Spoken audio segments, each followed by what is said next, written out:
So we live? Yep. Okay. This is Dr. Orsino live from Winter Park. Welcome to Paladin Chiropractic. So glad to have you all here. We're doing a little presentation tonight about the keto diet. A lot of folks like to set New Year's resolutions to live a better, healthier life. And one of the big diets that's been going around recently is the keto diet. Now, it's existed for a very long time, and it's been used successfully to treat several different conditions. But it's starting to catch on as people realize that fats are not necessarily bad for you like we used to think. So with that, I just want to talk a little bit, really briefly, about who I am. So I'm one of the owners here at Paladin Chiropractic.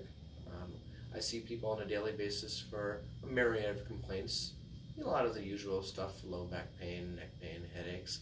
But increasingly, we're also starting to see people need help with their diets. They need help with their nutrition. And we know a lot about that. You know, not just the keto diet. So if you are looking for someone for a nutritional consult, you can always come to visit us. We don't charge for our first consult, and we can go from there. That being said, let's get our presentation started. Let's make sure I'm clicking the button though. There we go. So you're going to start by understanding what exactly is ketosis. So ketosis is a state in which the body starts using ketones for fuel. Ketones are what you get when you break down fat molecules. Now, ketones can be used basically the same as sugar in most of the body's function, the exception being explosive strength activities that uses glycogen in the muscles. So ketosis basically takes food that you take in, fat and body fat, and turns it into energy. Everybody uses ketones on a regular basis. You just don't usually get into ketosis because you tend to eat a decent amount of carbohydrates. Now, as for why you might want to consider using the keto diet, there are many, many different reasons. But for a lot of us, it's getting that insulin release down. Whenever we eat carbohydrates, insulin is released in some form or another. When you eat complex carbs, it's released much more slowly, so it breaks down the sugar less rapidly, and it gets absorbed slower into the bloodstream. When you eat simple carbohydrates, the stuff that you'll find in like ice cream, candy bars, even some white pastas and white flours, that triggers a major insulin response. That's why we have the glycemic index to tell you how much insulin that your body's going to release in response to that food. Another problem that people run into because of the typical high carbohydrate diet that most of us eat, we never actually get to use the fat in our bodies. Those excess carbs just get converted into fat and stored in the body. We don't have any energy deficit, and without an energy deficit, we're not really burning that fat in the body. Not only that, but insulin is a building material. It causes you to store, and it causes you to not want to release energy that you have stored up. So inherently, it's counterproductive for losing weight. A lot of chronic illnesses are associated with high degrees of carbohydrate intake. A lot of sugar in the bloodstream causes inflammation.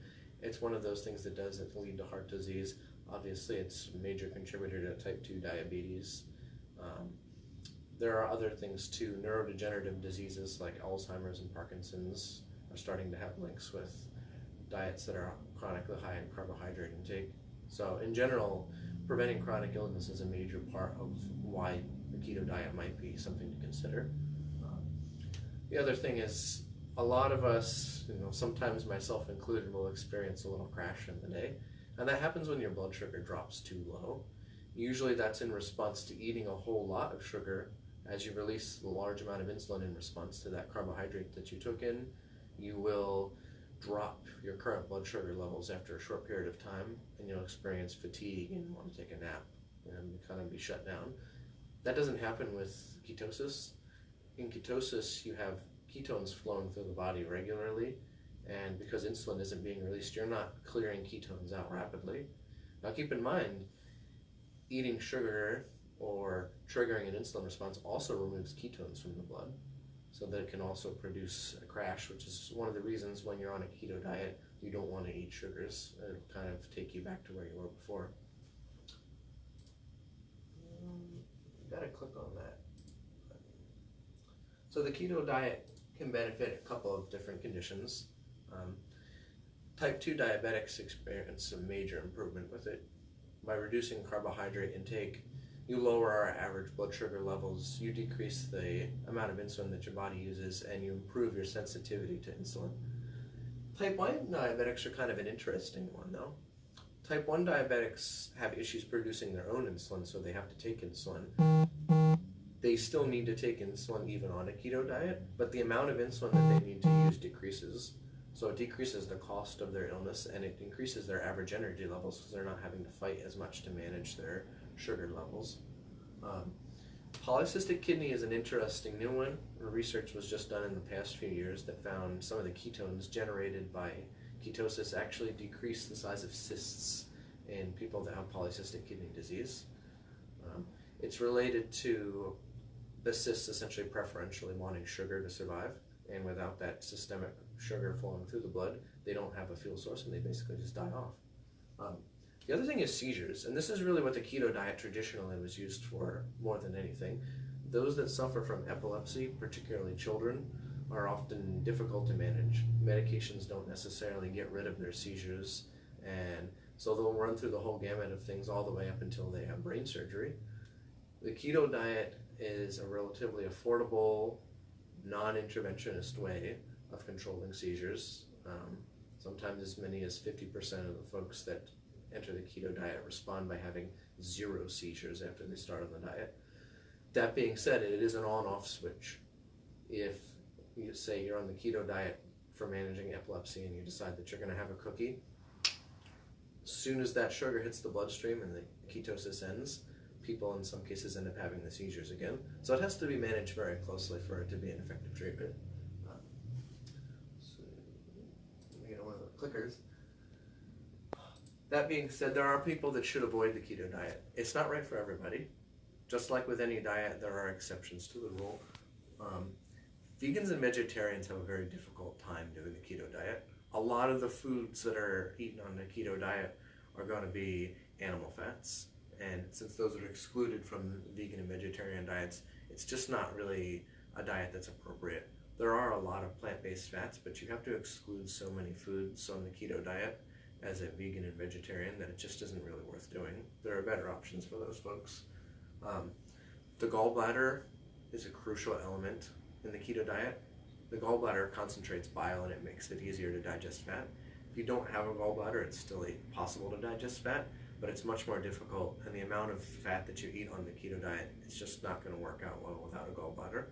A lot of folks over the age of 40 have had their gallbladders taken out too, so really have to watch that and be careful. Renal failure is another issue.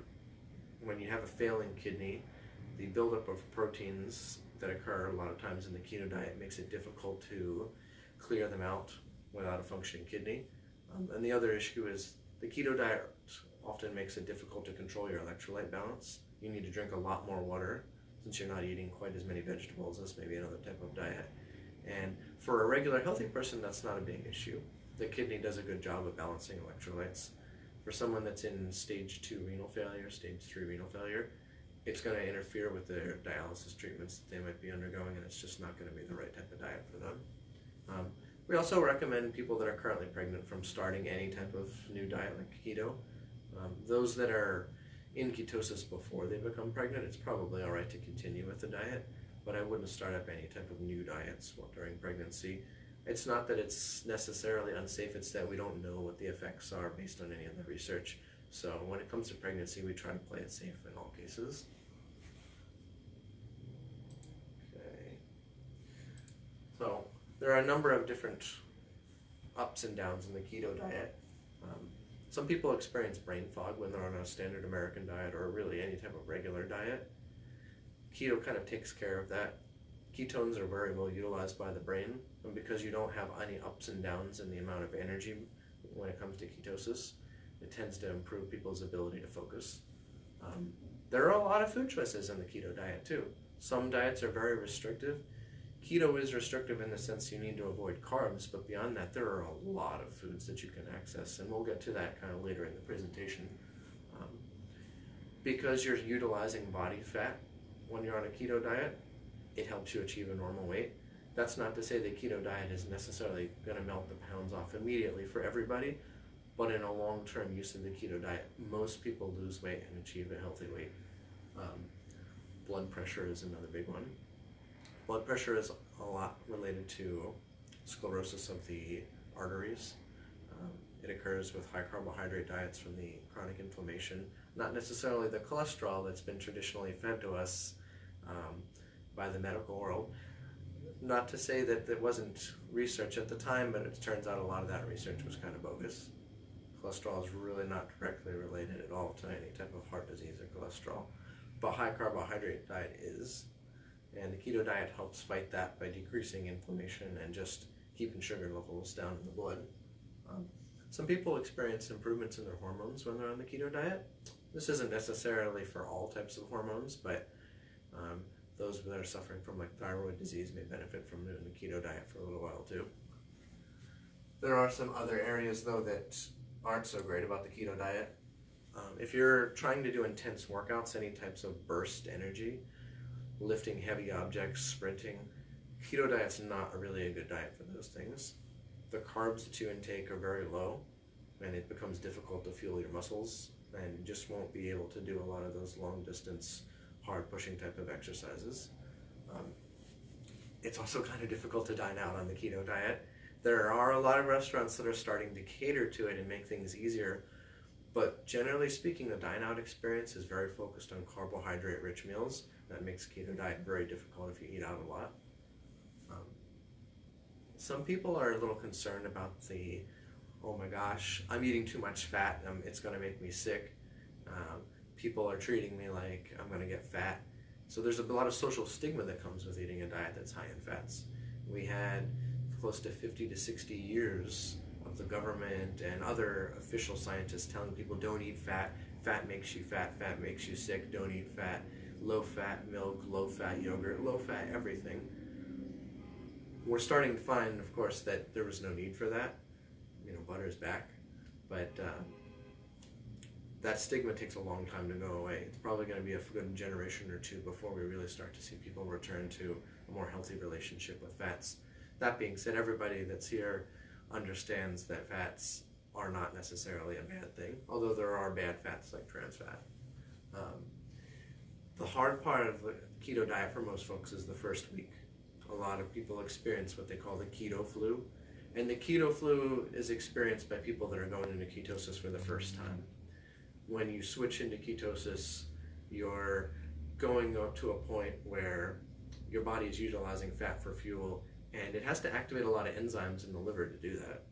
When those enzymes haven't been activated in a very long time, it takes some time to switch to that. So in the meantime, the brain and other cells are essentially starving for food. They don't have the sugar that they're used to. You're going through a withdrawal, and it makes you feel really sick. Some people end up bedridden, and fevers, a kind of different things like that. But muscle ache is the most common thing they experience. It goes away though. Within a day or two, once you're into ketosis and everything is stable and you're eating enough food. That's another pitfall. People don't eat enough sometimes when they're on the keto diet at first. Once you're eating enough, you feel fine. And then that keto flu goes away, and you don't experience that unless you drop heavily out of ketosis by eating a ton of carbohydrates.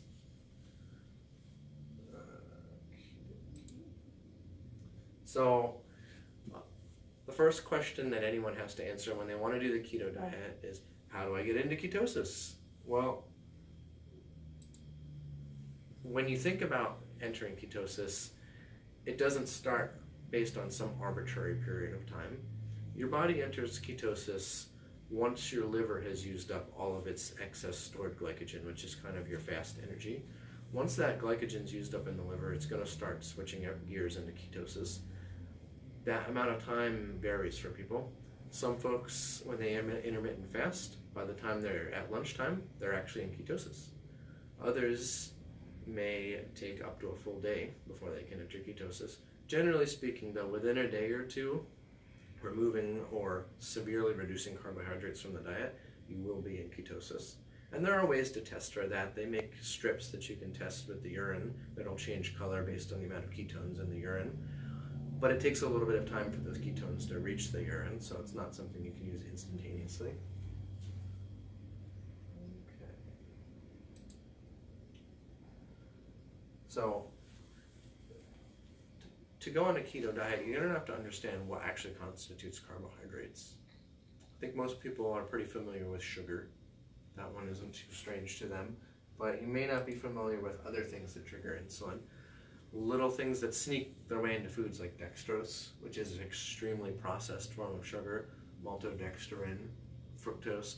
Pretty much any syrup that you find in the store is going to trigger an insulin response. Grains like corn, wheat, these all trigger insulin responses.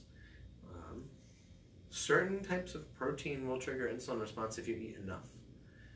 Protein has sugar as a backbone molecularly, and the body is able to break protein down into its base components and derive sugar from protein. So when you're eating a keto diet, you need to watch your protein intake. That's why things like lean meats need to be kept to a minimum, and fatty foods need to be increased relatively. Artificial sweeteners, no carbs, right? The problem is, to the brain, it's basically sugar. When the brain sees you intaking artificial sweeteners, things that taste sweet, it triggers an insulin response.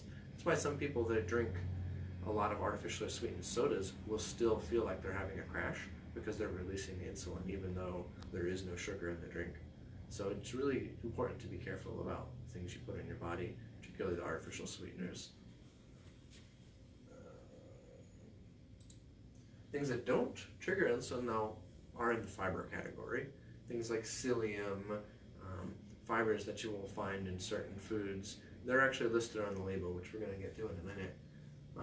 Protein, if you don't eat too much of it, does not trigger insulin response. Protein is only converted into energy as sort of a last resort. We don't have something else for energy. Usually the body preferentially prefers to use protein as a building block to rebuild everything from heart valves to muscles. Sugar alcohols, generally speaking, don't trigger insulin. If you eat enough, say xylitol, there's a minor response, but it's so minute in humans that it's not something that you generally need to worry about. You'll reach gastrointestinal distress long before you release an insulin response.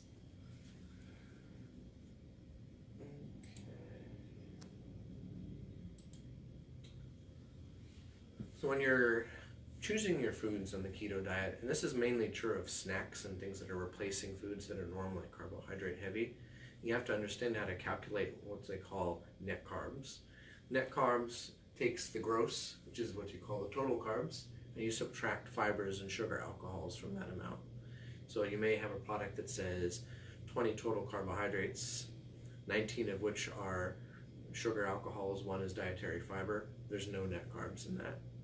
There's a total of the 20. Now you might have 4 grams of sugar and 16 sugar alcohols, and then you have 4 net carbs in that amount. But anything that's not carbohydrate or sugar, basically sugar, alcohols, and fibers, they get subtracted from your total. So you'll find one of my favorite examples, they have these bars at the store, and it's basically a protein bar higher in fat than the usual protein bar, and it's sweetened with sugar alcohols. So even though it tastes like a sweet treat, it really doesn't have any sugar in it because most of it's just fiber and sugar alcohol.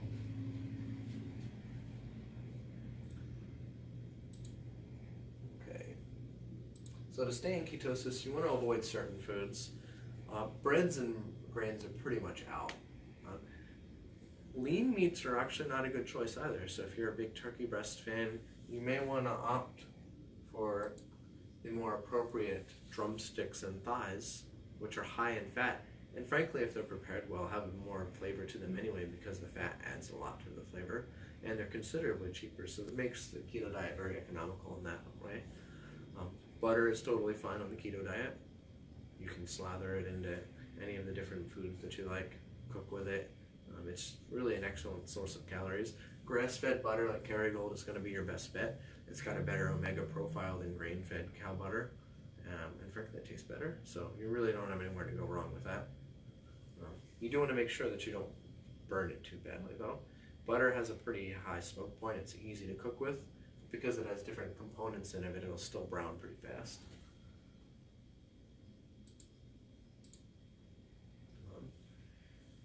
pretty much all of the artificial sweeteners you need to stay away from. Obviously, real sugar needs to be avoided too. Bananas are a common one. Well, there are fruits that are okay on the keto diet. Bananas actually are very high in sugar.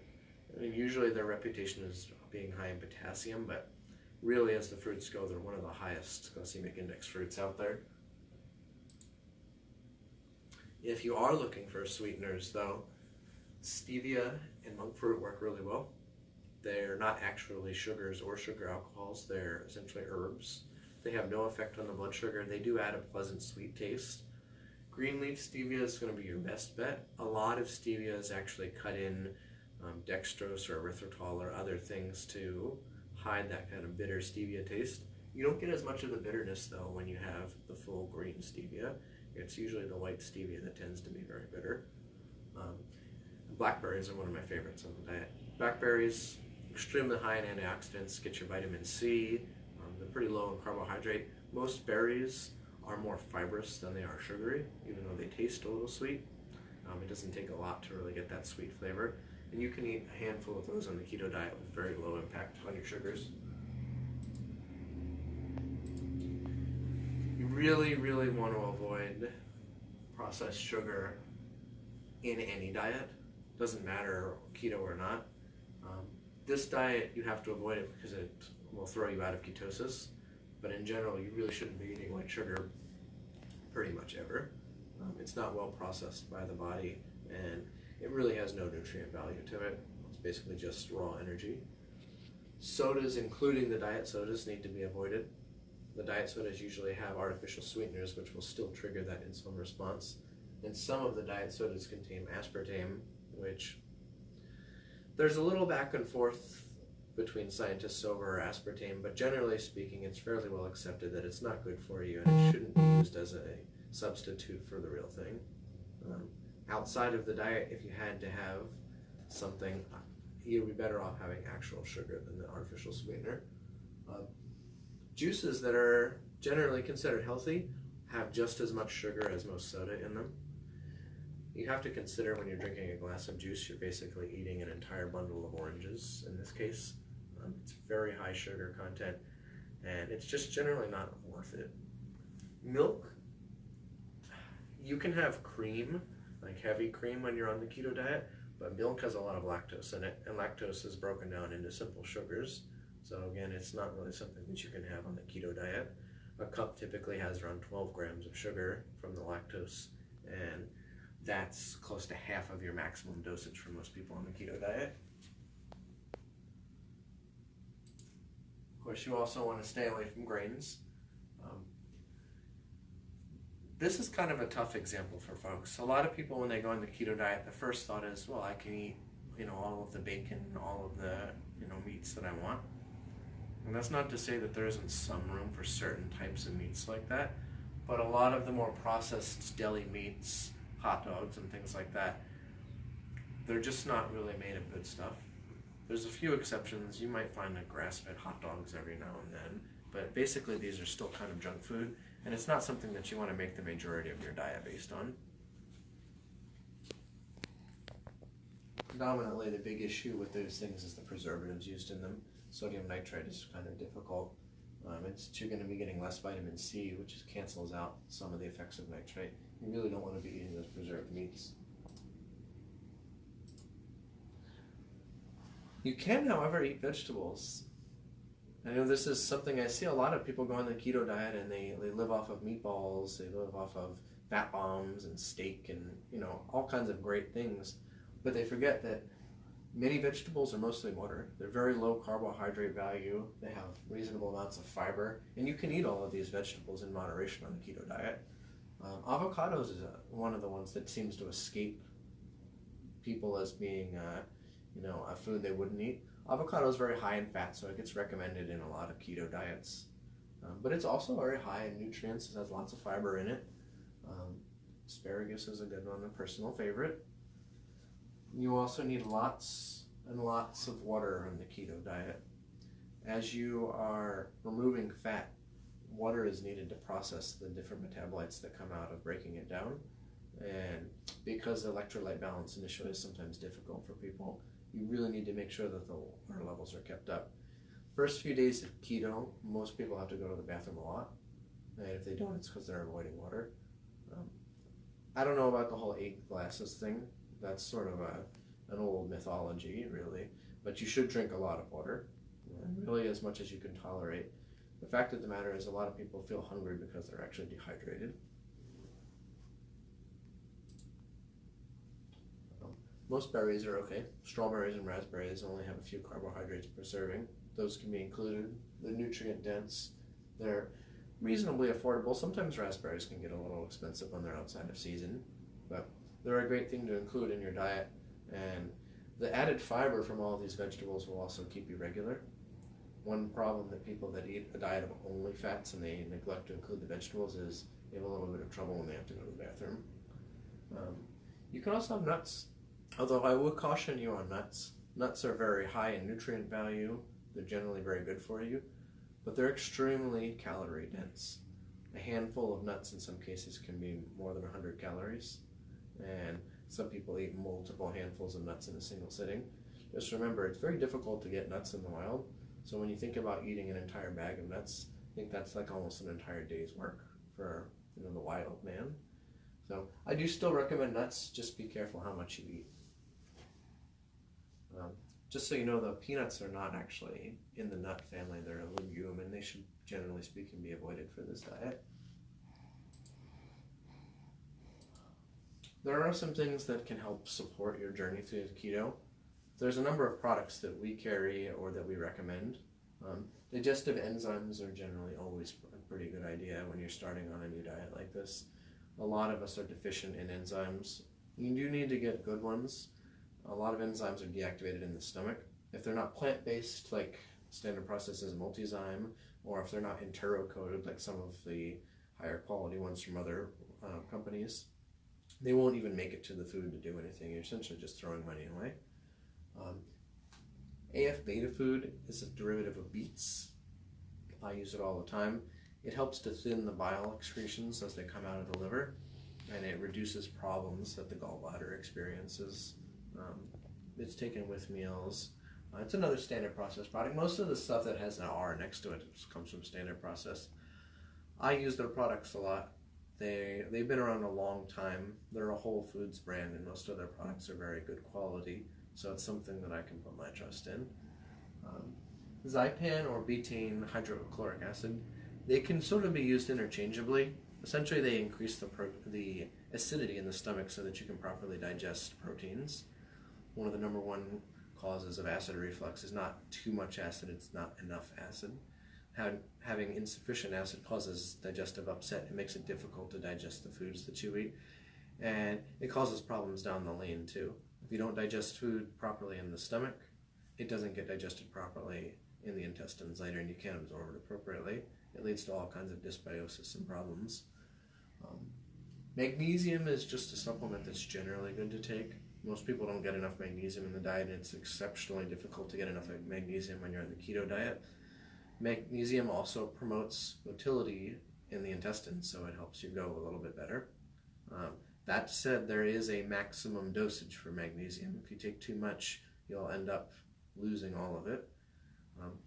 D3, I kind of threw that in there. It's really not related to the keto diet per se. It's a helpful time to take it. D3 is fat soluble, so it requires fat to be absorbed by the body. Since a lot of us are deficient in D3, especially around this time of year when there's not as much sunlight, taking D3 with a keto diet will help boost vitamin D levels. It's stored in the fat, so if you take a lot of it, it'll be stored. You don't want to take too much, but most people only take maybe 300 or 500 in their supplements, and that's international units. I routinely take 5,000 a day. It's not really as much as it sounds like. The units are just a little weird when it comes to vitamin D. And a little bit of water here. Getting froggy.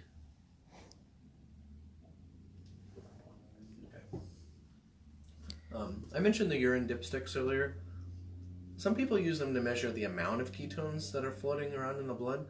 That's not really that important. Being deeper in ketosis doesn't necessarily mean that you're in a higher level of fat burning or that you're doing necessarily a better job. The important thing is that you have ketosis going on. You have ketones freely floating around in the blood, and excess ones are being disposed of in the urine.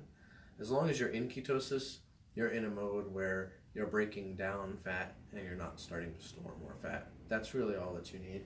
They're really pretty cheap. You come in like 100 packs of them. You can get them at the store. Spirulina is a good thing to take when you're on a diet that's breaking down any amount of fat. Fat is where you store a lot of things that were toxic at the time and the body wasn't sure what to do with it, or it wasn't able to get rid of it in the urine or in the feces.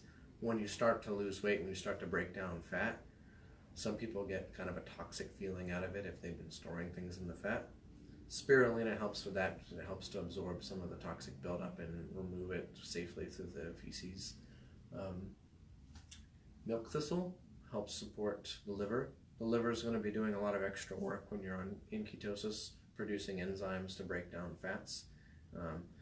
Silymarin is the active ingredient in milk thistle, and it's just generally a good product whenever you're supporting any type of changes in the liver. It kind of falls into the detox family, which is really just, for the most part, supporting the metabolic pathways. Gymnema is sort of your, I need a little help breaking that sugar craving. Gymnema is an herb that you can take that usually it just comes in a capsule, and essentially it helps reduce cravings for sugar. Some people that take it actually report that they don't like the taste of sugar anymore. It's not something you would need to necessarily take all the time, but if you're starting into the keto diet and you're sitting there thinking, you know, I really could go for a Reese's, Gymnema might be something to consider taking to help cut some of those cravings down. There are some myths about the keto diet that I feel like I should dispel real quick. The keto diet does not contribute to raises in bad cholesterol. Now, there are a very small subset of people in the population with a mutation that makes it difficult for their liver to break down cholesterol that they take in. But for most of us, when we eat cholesterol, our systemic cholesterol decreases. The reason for that being most cholesterol in the body is made in the liver. And if you have cholesterol, the body will stop making cholesterol, and instead it'll start breaking down the cholesterol that you're eating until it's kind of at the level that it wants. So eating cholesterol in excess during the keto diet is not necessarily a bad thing. Really, your serum cholesterol levels tell a lot more about the systemic inflammation going on in the body than they tell about anything else. We kind of talked about this a little earlier. Eating a fatty diet doesn't really contribute to heart disease. There's no real good studies demonstrating that. There's not really any evidence for it. It's just something that persists because we pushed it on a national level for the better part of a half century. The kidney damage thing, it's been associated with diets that are high in protein. Keto is not a diet that's particularly high in protein. It's really high in fat. And even so, in someone with a healthy kidney, a diet that's high in protein really isn't damaging to the kidney. You can run into problems if your water intake is too low, but we're not talking about damage to the kidney. We're talking about electrolyte balance is going to be difficult to achieve because you just don't have enough water going through the body. Ketoacidosis. This is the thing that gets brought up by a lot of folks. Hey, I don't want to go into keto because I could have ketoacidosis. Well, ketoacidosis isn't something that you have to worry about unless you're a type 1 diabetic or a really advanced type 2 diabetic. Ketoacidosis is, generally speaking, when the body gets to a sugar level in the blood that's so high that it's run out of control. What that tells the body is it's not getting energy into the cells and that it needs to do something else. So it starts to break down ketones from the fat cells. As the ketone levels rise in the body, it causes the blood to become more acidic. And people that have problems with insulin, particularly type 1s that can't get access to insulin, or type 2s that have progressed to a severe level where insulin is just simply not working anymore, that insulin becomes incapable of clearing the blood from sugars and, to a lesser extent, ketones. Because as I mentioned earlier, one of the jobs of insulin is to bring things into the cell, which means it also clears ketones out of the blood too.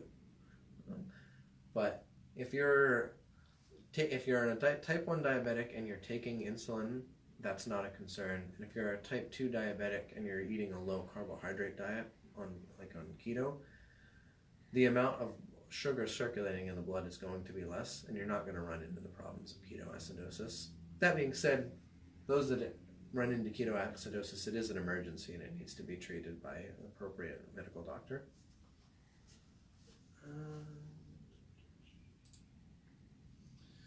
So that's kind of the end of the presentation. I'm going to actually reach out to Facebook to see if there's anyone that has any questions. Other than that, I think we're done here. I have included, this isn't exactly in MLA format or any type of special formatting, but I've included some sources here that you can check out if you'd like. It talks about the different studies that I used for some of the information. You know, I don't really just make this stuff up. There is a lot of research out there supporting the keto diet and its effectiveness. That being said, I want to thank everyone that came to watch, and I wish you good luck with the keto diet. If you need help doing the keto diet, or if you're looking for a nutritional consult, you can always come by the office. Give us a call. Phone number is 321-972-2008, or you can send us a message on Facebook. You know, we're always open to helping people out. So, otherwise, have a happy New Year and good luck.